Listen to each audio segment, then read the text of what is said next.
I'm in Peru traveling down one of the most remote stretches of the Amazon. My destination is the historic city of Iquitos, which grew incredibly rich a century ago during the Amazon's rubber boom. Today, it's the biggest city in the world that you can't drive to, marooned in the middle of the jungle. Getting there isn't easy, but it's definitely going to be a great adventure.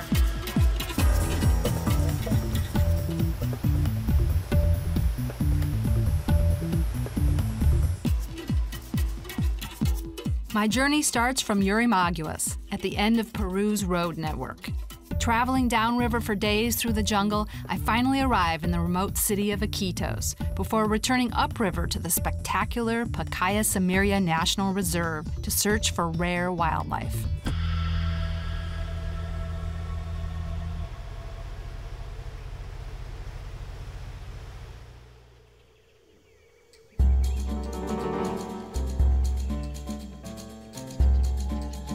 Situated on the edge of the Amazon rainforest, Yurimaguas is a busy frontier town with a population of around 50,000 people. There's plenty of noisy traffic here, but happily I won't be seeing any more of that for a while.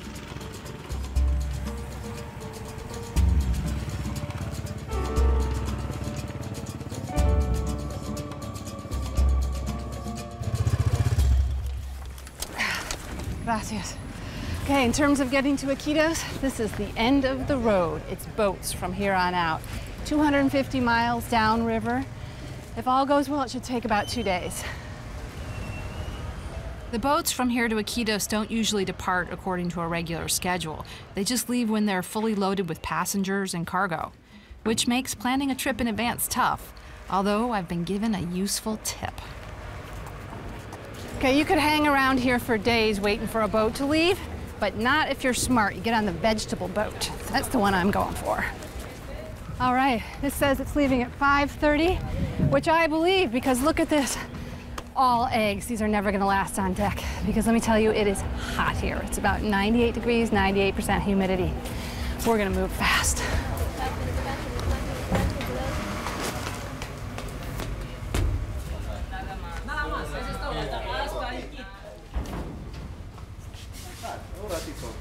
Oh, okay. Hi. ¿A qué hora do we leave? What time does the boat leave?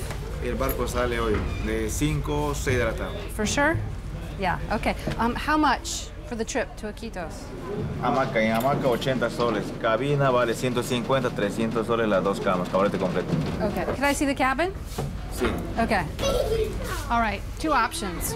Sleep on the deck in a hammock or get your own cabin. I'm gonna check that out. All right.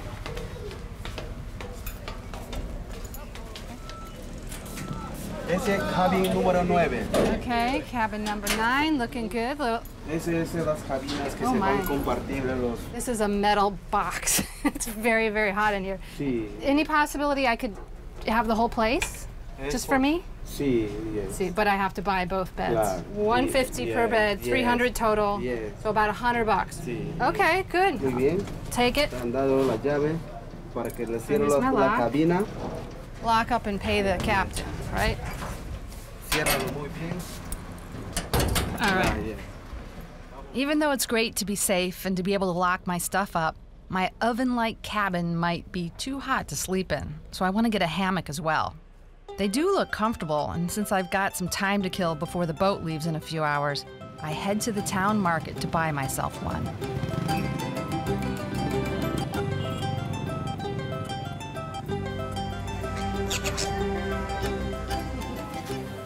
Hello. Buenos días. Buenos días. I need a hamaca. ¿Hamacas? For the Sí, lancha. tengo de 50. Okay. Este gasta 15, Yeah, air-conditioned version. 25, está 30, 30. de 45. Okay, I like this one. Esta es la más bonita. Yeah, Esta está 50. 50, 50. It's a little... Hasta Can you go down? 45. 45. Sí, a 45 te voy a dar. Okay. Ya. Deal. As well as a hammock, I need to buy a few other bits and pieces. 3 meals a day are included in my boat fare, hopefully not including some of the food that seems to be popular here in the market. But I do need to buy my own things to eat and drink with on the boat. Right, this boat trip is sort of a DIY experience. I gotta bring my own utensils. Hi. Hola. Could I buy some plato? Sí, platos tengo así a 4 soles. Good plato, okay. Pocillos, así tengo a sol y medio. All right, my own cup. Tenedores, sol y medio. Not sure what they're serving on board, but I'm prepared. Okay, that's it? ¿Cuántas? Son 4, 5.50, 8.50. There you go. Gracias.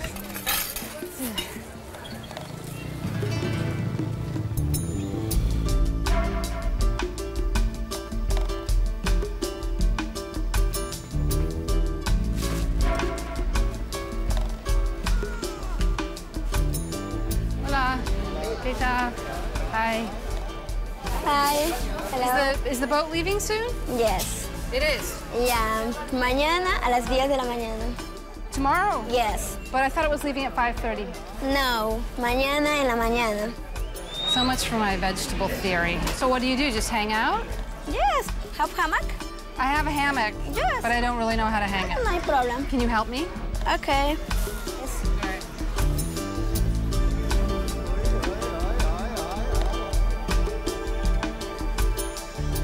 Oh, Okay. All right, just tie it in a knot. Yes. All right. Oh, very good. Oh, it's a little high. Bien. It's a little high. I'd have to take a running leap into it. Ya, pero un moment, Does it ¿ya? stretch? Un moment, por favor. Lo vamos a bajar un poco más, ¿ya? It's good. Yeah, it's good. All right. Okay. Ya, see? Yeah. It's cool. So much for the vegetable boat always leaving punctually. Hour after hour, well into the night, more and more vegetables are loaded on board. For the sake of the people in Iquitos who'll be eating them, let's hope they stay fresh despite the delay.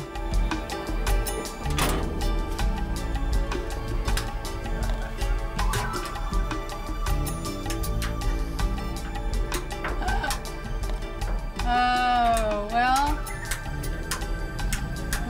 it's dark and hot. My bag's still here, so that's good. But I think I'm gonna head back to the deck.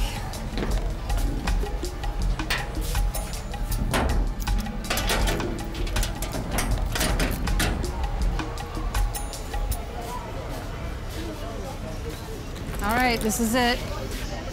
It is definitely cooler out here, but lights are on, kids are playing, the vegetables are still being loaded. I'm not feeling totally optimistic about a good night's sleep, but it's better than the hot box. We'll give it a try. I only wish I brought some earplugs.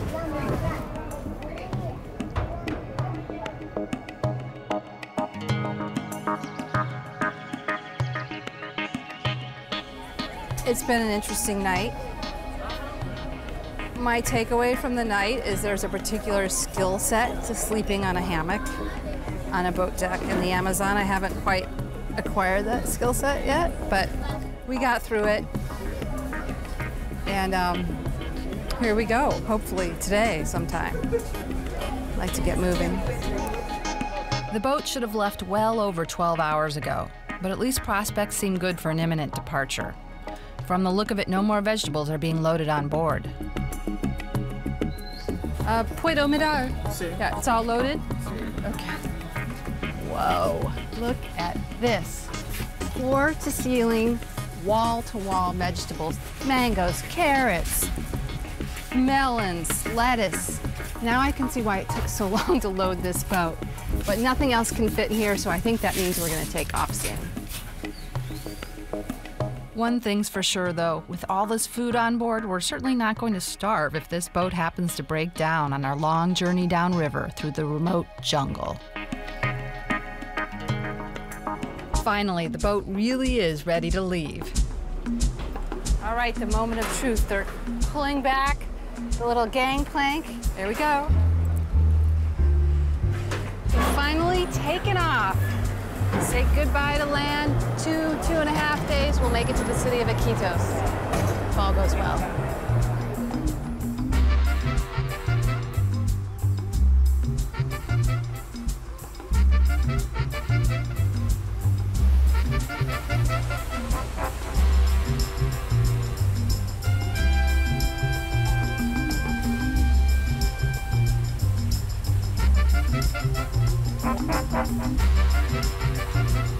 Out of the more than 200 people making the trip to Iquitos aboard our boat, there are a handful of foreign travelers, but the vast majority of passengers are local Peruvians. At just $25 in a hammock for the 2.5-day journey, it's a cheap way to travel, especially when you consider that 3 meals a day are included in the price.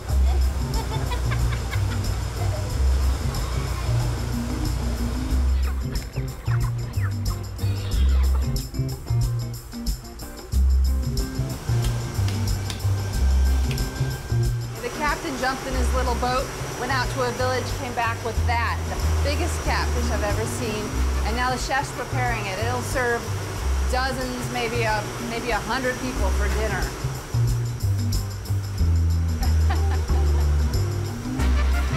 Very nice.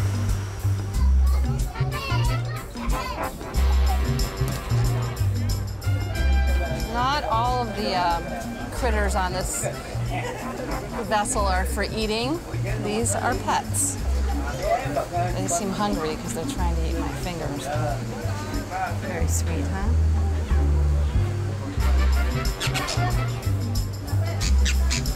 There you go.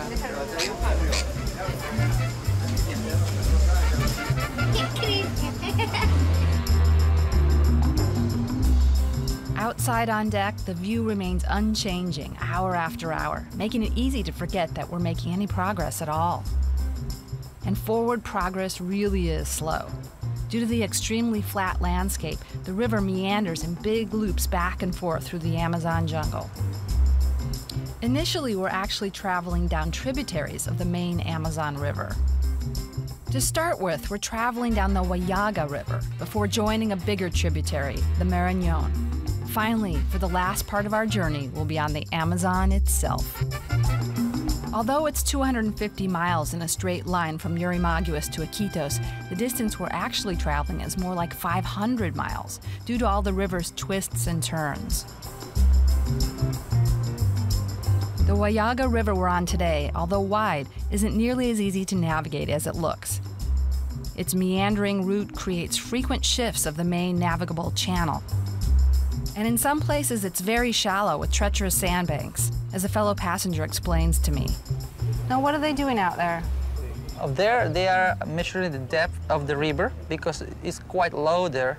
That's why they're using the long stick to be checking the deepest part where the ship can be navigating downriver. This is a heavily laden boat right now, so if we go over a shallow, we just basically run aground? Yes, sometimes not often, but sometimes when these kind of boats can stack on the sandbar, it can stay, depending, for 1 month. A month?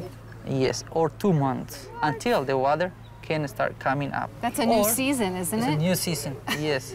Okay, that's not an option. What's our second option? The second option, it is we can take a lot of these cargoes out, and so the ship can float up and move. The other way how typically we do here is wait for other ferry boats that can be coming up or going down river that they can help us to pull the boat to the deepest part. So this really happens sometimes? Yeah, this really happens sometimes. We have to be prepared for surprises and adventure on the Amazon. Adventure. Exactly. Okay. Yes. All right. Just be prepared.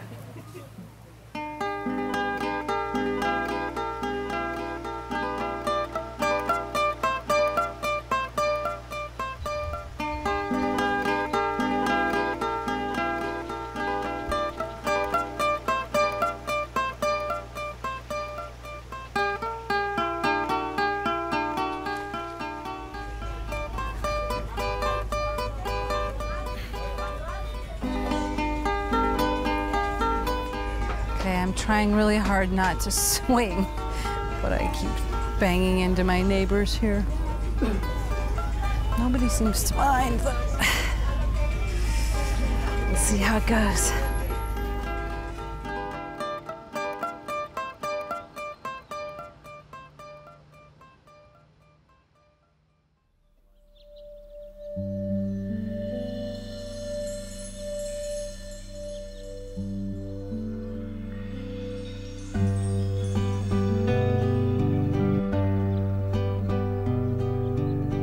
Although most of the cargo and most passengers on our boat are staying on board to Iquitos, The boat does make quite a few stops at villages en route for a few people to get on and off, and for small amounts of cargo to be offloaded or brought on. The villagers also take the opportunity to sell us some of their local delicacies. What do you have there? Ooh. Can I have one? Un sol? Mm-hmm. Okay. All right. We've got some grubs from a village girl. She brought them on board. Breakfast.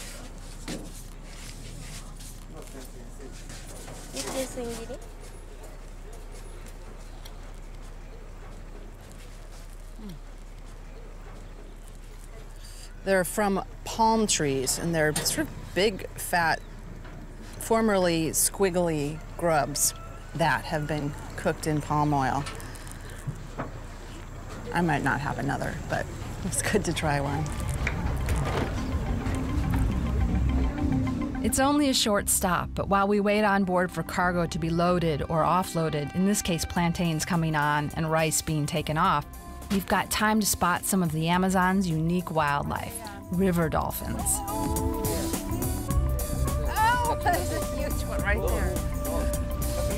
We've stopped, see those dolphins? We've stopped at a confluence of rivers, and there's slower moving water, so that's why the dolphins hang out here, because there's fish. Oh, look at them. See them surfacing right there? It's so strange that there's dolphins in a river, isn't it? Whoa. Here in the Peruvian Amazon, there are 2 different species of dolphins. Most of the river dolphins here are the more commonly seen gray ones, but we also get a couple of tantalizing glimpses of the unique and rarely seen pink river dolphin, which is found only here in the Amazon. Oh, there's a pink one. Out of nowhere, a pink one.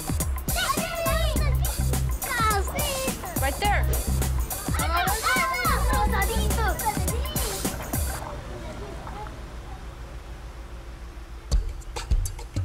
As we travel downriver, most of the time we're surrounded by jungle, but throughout the day we continue to pass a number of remote villages.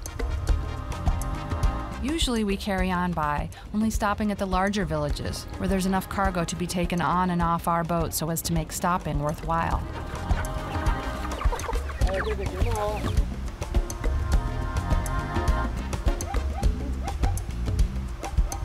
This boat is actually flagging us down mid-river, telling us they want to come on board.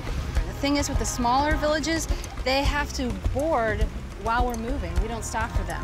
They've got empty barrels, and they want to put them on board, send them to Iquitos, where they'll get filled with fuel or sugarcane rum or something, and eventually they'll come back to this local village.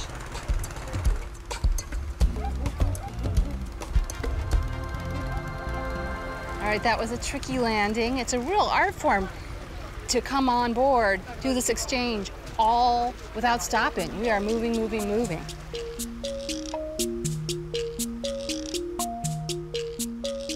The languid pace of our boat, the endless, unchanging view, and the heavy, humid heat makes me and seemingly most other passengers on the boat really dozy.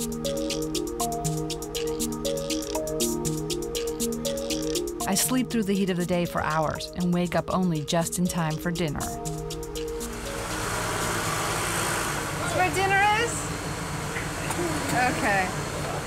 What's for dinner? Oh, we've got some rice. There's a lone fried egg. I think that might be mine. I'm a little bit late for dinner. Looks like the chicken soup is all gone. This man has to cook for 300 people sometimes in this small kitchen, so this is impressive. Very nice. Gracias.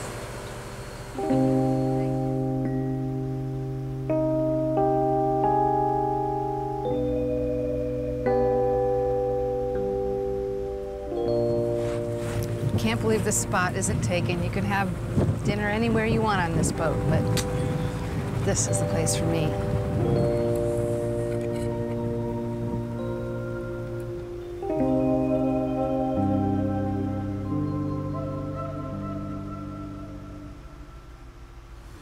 Having slept through much of the day, I'm now wide awake and looking for some evening entertainment. First, things don't look promising. but then I'm in luck. Yeah, you want to show me? Okay. At the back of the boat, hidden behind some vegetable boxes, I find the captain and crew playing poker.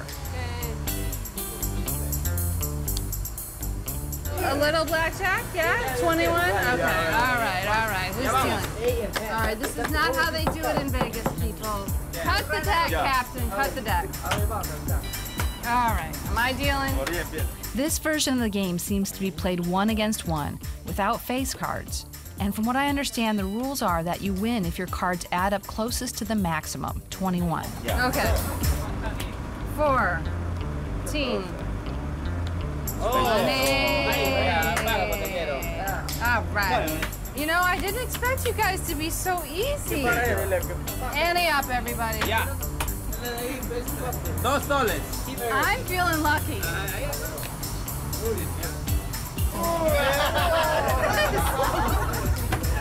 This is great, you guys. Oh, he played $5. He's playing $5. I'll match your 5, and I will raise you 5. I think he's bluffing. Okay. 5, 14. Read it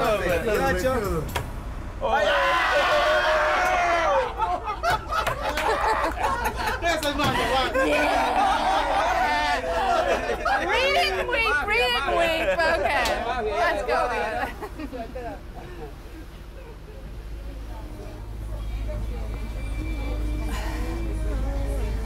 To say, I always sleep better with a little fresh cash in my pocket. Sleep like a baby tonight.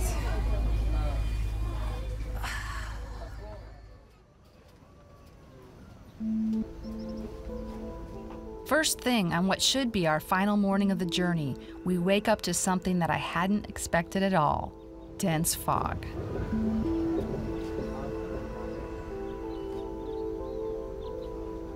We must go in slowly, otherwise we maybe can crash with sandbank, you know. Right. So that's the reason we just leave the boat move by the current. Yeah. That's the experience of the boat driver. Yeah. So we already left a day late, and now this fog, it probably means significant delays? A couple hours at least, yeah, or more maybe. If the weather continues, it could be another day. Yeah. Another day. So this is like the definition of you have to go with the flow, right? Yes. It's a whole philosophy around this trip. We've come into shore again. They're not comfortable being in the middle of the river. Because if you go in the middle, it's so foggy, so you can be lost sometimes. Lost? Yeah, lost. Yeah. Not lost. I mean, can't you just go downriver?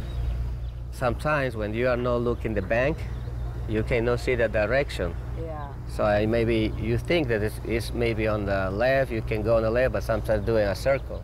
Oh. Maybe you can be going upstream again. This is getting more complicated. So it's better we just stay close to shore. Close to shore, not so faster, so slowly. Yeah. No drama. No drama, yeah. Okay. We stay becalmed in the fog for a couple of hours or so, but then the heat of the day gradually kicks in and the sun burns it off. Luckily, we haven't been delayed too long and should still be able to reach Iquitos tonight. Before we get there, however, our long journey downriver has finally reached a pivotal moment. In this river that we are leaving behind, that is the Marañón River. That river that you can see, that is the Ucayali River. We are exactly here in the confluence of the two rivers that forms the mighty Amazon. So this is it? This is the spot? This is it. This is where it begins officially? Yes. Uh-huh. How far to the Atlantic? About 2,000 miles to the Atlantic Ocean. Unbelievable.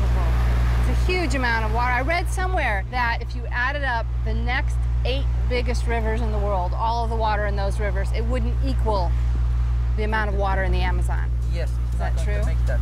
Yes. It's astonishing. The main reason for the extraordinary amount of water in the Amazon is, of course, rain. The rainy season has just begun here. This storm behind me may or may not catch up with us, but if it does, look out, because when it rains here, it pours. As it turns out, we escaped the rain for now. With just a few hours to go before we get to Iquitos, I used the time to get up to speed with the city's remarkable history just over a century ago, when it was at the center of the Amazon's rubber boom. It's an amazing story. A few rubber barons, it seems, became incredibly rich selling natural rubber to the world. As the best quality rubber could only be obtained from trees growing in the Amazon, the region's rubber came to be worth a fortune once bicycles, motorcycles, and cars were invented, all running on millions of rubber tires. How ironic that today Iquitos is the biggest city in the world that you can't even drive to.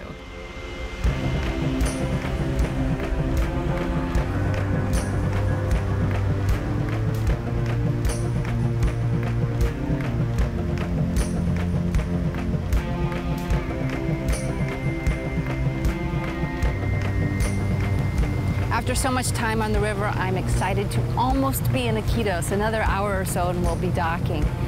And I want to figure out more about the rubber boom history here, because after all, that's why such a huge city exists in the middle of the jungle. Finally, we see the lights of Iquitos in the distance. Remarkably, despite being so isolated in the jungle, hundreds of miles from the nearest connecting road, the great city we're about to arrive in has a population of around 500,000 people.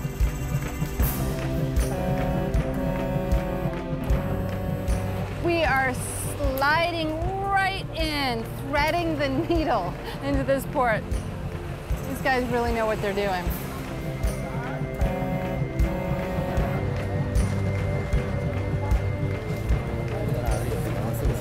Landfall, Iquitos.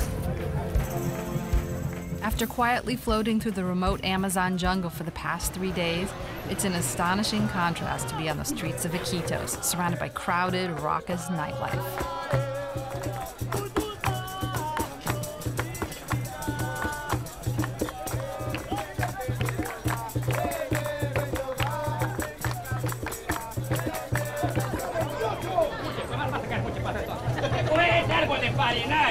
Yo estaba cogiendo ese guayo arriba.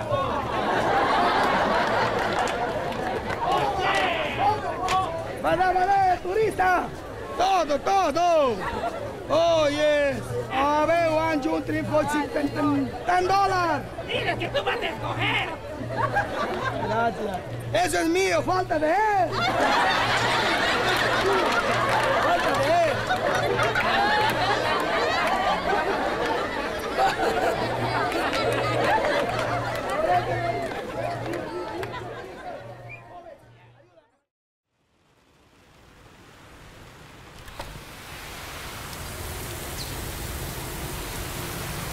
Listen to the sound of that rain. It is pouring out, but that I expect. I am in the middle of the rainforest, but what I didn't expect was what my hotel looks like. I mean, check this out.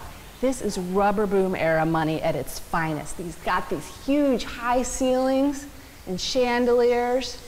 And the tiling down here is gorgeous. It's inside and outside, and it was all imported from Europe at great expense way back then. But the real kicker is right here, this bed. As much as I loved my hammock on board, I was pretty happy to see this last night.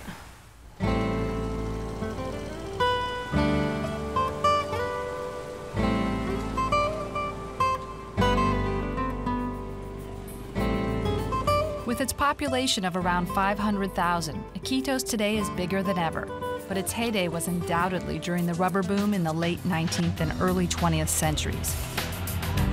Back in the old days, when all the world's motor vehicles so badly needed the Amazon's natural rubber, Iquitos grew hugely wealthy from the rubber trade. And today, all the grandest and most beautiful buildings in Iquitos date back to that time. I'm given a tour of the city's extraordinary rubber boom history by a local American expat, Scott Humfeld. This is one of the more ornate buildings in Iquitos. It's the Cohen Company. They were exporters and importers. They exported rubber and imported other things from Europe. The building was made with tiles imported from Portugal and Italy. Yeah, very intricate. You know, the intricate steel work. And now it's a grocery store. It's a grocery store, And a good one. One of the better designed grocery stores around. Yeah, an elegant grocery store. Yeah. Nearby, on the main square, is the city's most unusual rubber boom building, the so-called Iron House. Said to have been designed by Gustave Eiffel in Paris, it was assembled here in 1890 after being shipped piece by piece from Europe. So you can see how this is indeed iron. And it's no longer a rubber warehouse, which the bottom was. It's a pharmacy where they do sell rubbers. But rubber had an incredible amount of uses, from waterproofing to tires to gaskets, and helped allow the Industrial Revolution to really take off. So it's an incredible, valuable product. And at the beginning, it was all here, essentially. It's all here. Yeah. Right. So that's why this whole region went. Yeah, it was a huge boom. A few people made a lot of money. The rubber barons would send their laundry back to Europe to be laundered because the river water is considered dirty here. They would bring over canned foods from Europe because they weren't used to the fish and the other products that are eaten by the local people. So they kept sort of their own version of Europe here rather than adapting to the local conditions. Maybe not all wise decisions. I mean, an iron house in this climate? Yeah. Foolhardy. Very hot. The most famous of all the rubber barons in Iquitos was Carlos Fitzcarraldo, who was the inspiration for the 1980s movie Fitzcarraldo. One of the interesting things about Fitzcarraldo was he was looking for an area to tap rubber that hadn't been exploited beforehand, and he knew of an area, but it wasn't accessible by river that he knew of. So what he did was, he hauled his ship over a mountain. In the movie, they dragged the entire ship over the mountain. In real life, he took the ship apart. He enlisted a large number of indigenous people, and by enlisted, I mean he had rifles and threatened them with death, and a number of people died in doing that. But he was able to get the ship in pieces over the mountain, and then from there, he found a river route to bring the rubber down to Iquitos, to where it was shipped out to Europe and the United States. So it was a success. I don't think the indigenous people would see it that way. But for Fitzcarraldo, it was, and he made a fortune. Carlos Fitzcarraldo was very wealthy, but the richest rubber baron in Iquitos was probably Julio Arana, whose Anglo-Peruvian Amazon Rubber Company was listed on the London Stock Exchange. Here, we have Arana's bank. It's now the Amazon Bistro, which is a French-Belgian restaurant. That was unusual, right? That one of the rubber barons had his own bank. I mean, they didn't all have their own bank. No, I believe he's the only one that did have his own bank. And he had it centrally located here on the waterfront area, because this was where the rubber ships came in, carrying the rubber from the outlying areas where it was collected, putting it on the bigger ships to ship back to Europe and to the United States. This was a very busy area with boats coming and going all the time. Can this all be water? We're just at the beginning of the rainy season, so the river is still low right now. So water comes all the way up here? Water comes all the way up to the bottom of this wall. Today, more than 100 years after the rubber boom, only a handful of the hundreds of steamboats that once hauled rubber along the Amazon to and from Iquitos still survive. Thankfully, Dr. Richard Bodmer, an Iquitos-based conservationist, has helped preserve some of the last remaining steamboats. He's turned one into a historic boats museum. This is an Ayapur. Ayapur was built in Hamburg, Germany in 1906. What happened during the rubber boom is that the rubber barons had so much money. Every time this boat would go out for 1 month collecting rubber, it would come back with about $2 million in today's value in its hull. $2 million. Oh my gosh. And so that's how lucrative it was. So they were able to buy the top of the line boats, the best boats built. None of this could have happened without the steamboat, correct? That's right. Okay. None of this. Because the currents of the river are so strong that you couldn't go upriver without the steamboats. And when they first came in the 1850s, everything changed here. Right. And for the first time, you could have commercial activities in the Amazon. The steamboats built Iquitos. Given the time of year, we have to clamber down to where the Ayapua is beached in the mud. But with the rainy season begun and the Amazon just starting its annual rise of more than 30 feet, it won't be long before the area floods and the Ayapua floats again. This whole helm of the Ayapur was many of its original features. Over here we have a whole steam horn. Every time the Ayapur would come back to port, it would let everybody know that it's full of rubber. And so they'd blow the horn. So please, if you'd like to blow the horn. Give it a go here? Give it a go.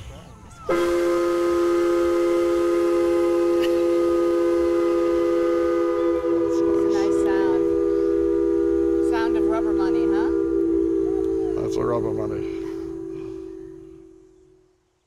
So here's a little exhibit on the Ayapur. You can see how they're loading up rubber onto the Ayapur. Those are the rubber balls? That's right. They would weigh about 50 kilograms each. And you'd put them in the hull of the boat because that's where you want the weight. It's much fancier than I expected. You know, it's a working boat, right? I expected it to be a little bit more, I don't know, austere or something. Yeah, it has been restored a little bit, and this would have been the area actually where they would have kept the wood for the boiler. That's why in the Amazon you find that towns are very evenly spaced. And those towns are evenly spaced because that was a collection point for the timber. Like getting their gas tanks refilled. That's right. So this whole river would have been filled with timber in order to make it to the next point. Can't run out. That's right. If you run out, that's what you call running out of steam. Yeah. There you have it. Yeah. Lots of working boats ferried rubber to Iquitos and the world beyond, but the really hard work was done by the tappers who collected the rubber out in the jungle. Here we can also see the different utensils used by the rubber tappers. For example, how they cut the trees. Here we have a few small rubber balls. Given that the Amazon's indigenous tribes knew the forest better than anyone, many were recruited as rubber tappers. There was cases, and especially on the Putumayo River, where atrocities were discovered against the indigenous people. And it was on the Putumayo where you had the rubber baron Arana. Oh yes, I've heard about him. And there was a Canadian traveler, Hardenberg, who went down the Putumayo. He discovered the employees of Arana who were mistreating indigenous people. And there you can see he's a photograph of indigenous people in shackles when they enslaved them. And he reported whippings and actually burning people alive and killing people. Did it change anything? Peruvians investigated, and the British investigated because the company was registered on the British stock market. When they investigated, they had a court case in London. The result of the court case was Julio Rana was found guilty, but he was only fined 1 penny. Justice not served, then. I'm interested to hear the native people's side of the story. Early the next morning, I meet up again with Scott, who's taking me on a short boat trip from Iquitos to the nearby Bora Indian village of San Andres.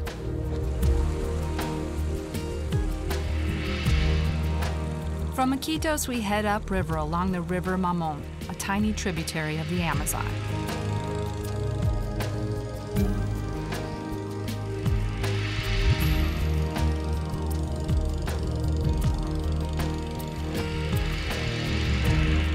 Just half an hour or so after leaving Iquitos, we arrive at San Andres.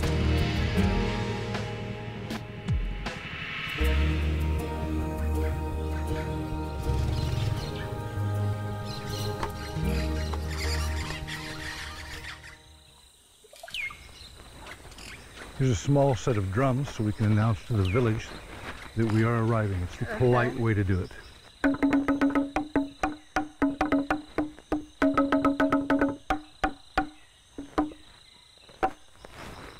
We're here. They know we're here. As it turns out, we're not the only visitors today. Benefiting from the proximity of Iquitos, the Bora make a decent living putting on dance shows for tourists who, like us, come to visit them from the big city.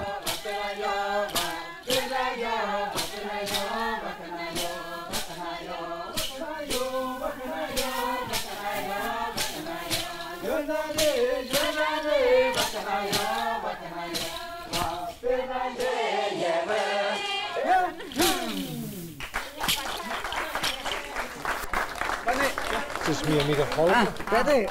Mucho gusto. Enjoyed the dancing very much. Hello. Mucho gusto. Holly. Holly. This is the chief of the tribe, Rafael. Rafael? This is his son, Walter. Walter?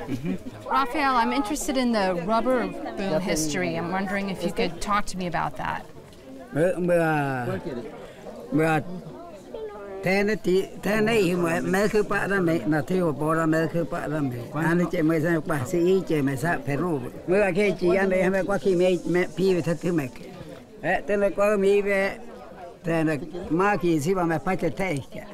Is there any personal stories from Rafael's great-grandfather or something that he might know? Hay en el lugar donde que está ahí en el Caquetá, hay todavía dice donde que quemaban a los nativos, hay todavía ahí como grasas de ser humano así, y está brillante, y encontré como un lugar encantado ahí, ese lugar de ahí. Nosotros al ver el tronco, la chiringa, el caucho, siempre nosotros a veces al cortar el tronco, y pensamos en ese momento de cómo sufrían y cómo trabajaban. Algunas personas paleado, algunas personas cortado.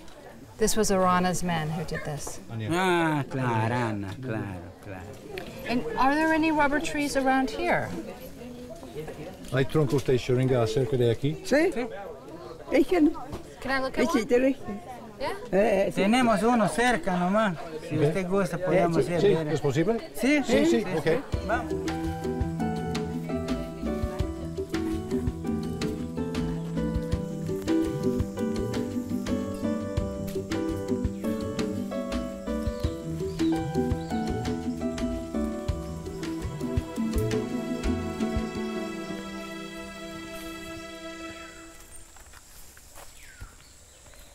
What is rubber tree in the local language? En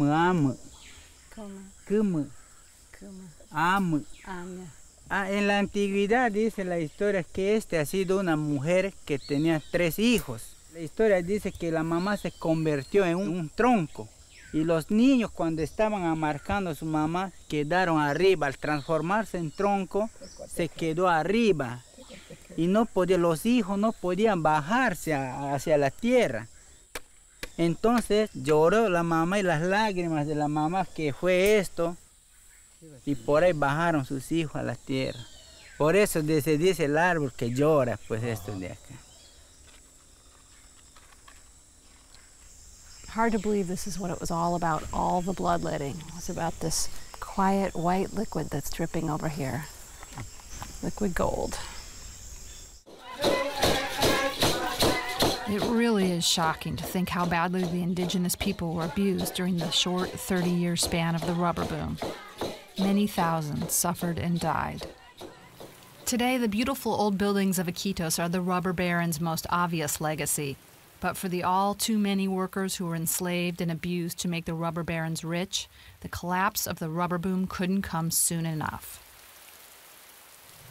The rubber boom ended in 1912, but the beginning of the end was some 35 years earlier when the British smuggled 70,000 rubber tree seeds out of the region. They took them to Malaysia and started plantations.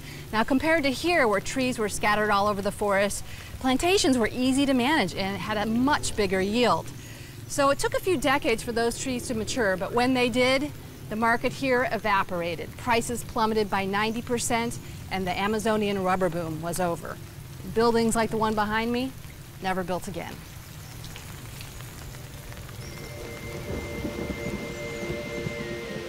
It's now time for me to move on from Iquitos.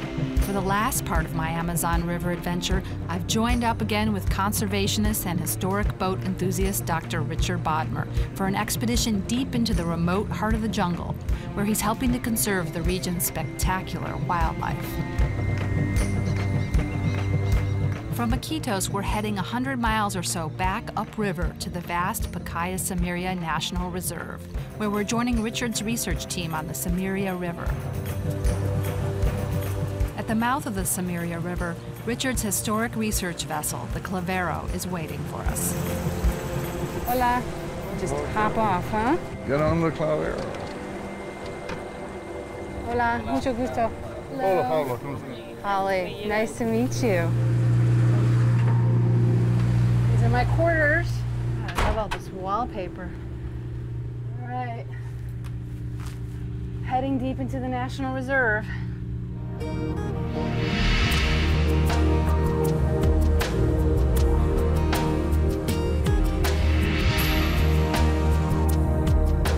Built in France for the Peruvian Navy back in 1876, the Clavero is incredibly historic.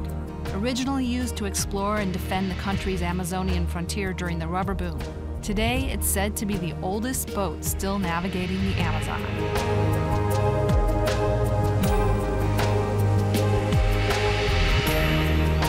As the largest protected area of seasonally flooded forest anywhere in the Amazon, the Pacaya Samiria National Reserve is a vital refuge for many animal species that depend on this unique habitat.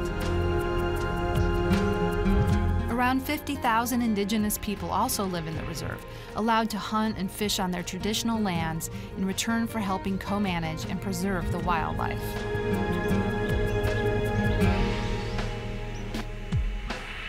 One such co-management project Richard is helping with is the conservation of the reserve's turtle population. We'll check in with the park guide here and arrange things for the release of the baby turtles that have recently hatched from the artificial beach that they have here. From the guard station, we collect nearly 1,000 baby turtles that are now old enough to be released into the wild. To take them upriver to the designated release spot, we're using the Clavero's small launch.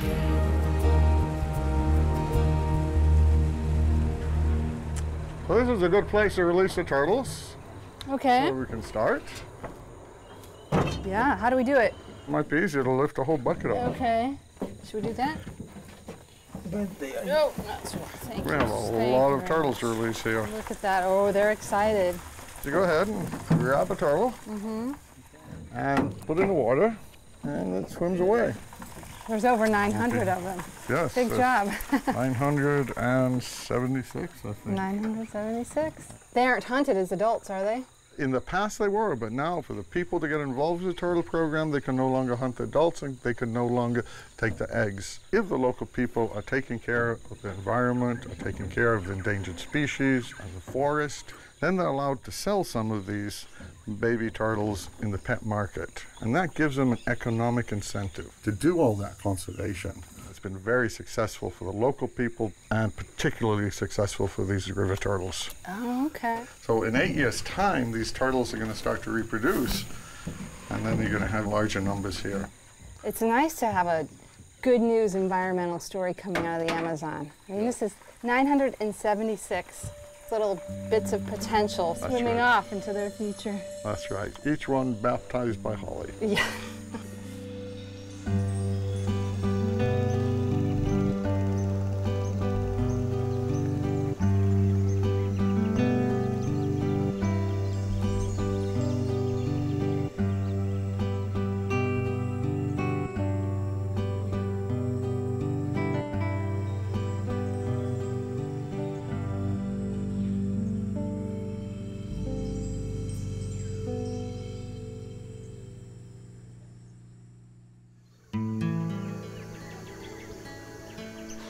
It's the last morning of my trip through the Peruvian Amazon, and I wake up to a spectacular sight.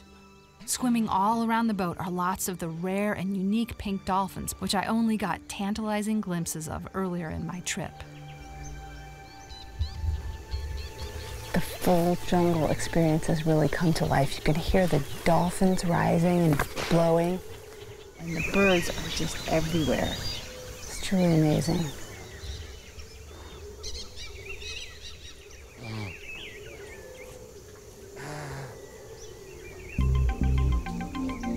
It's time to leave the Clavero behind to start my long return journey home. But Richard says we've got one last chance to see some more pink dolphins back at the mouth of the Samiria River. There's often a lot of fish at the confluence, so it's a favorite place for the dolphins to feed. As it turns out, we're really in luck. Oh, there's another two. Oh yeah, look at that. Oh my gosh, they're beautiful.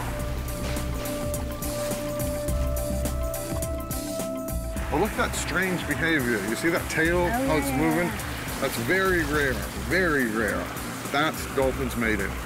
And we only really see it at the mouth here during this season. And you can see how they're just moving around, the tail's coming up and they're rolling their bodies over there. That's really interesting, really rare to see. What an unbelievable way to end my trip. Mating pink dolphins. Now there's something I wasn't expecting to see.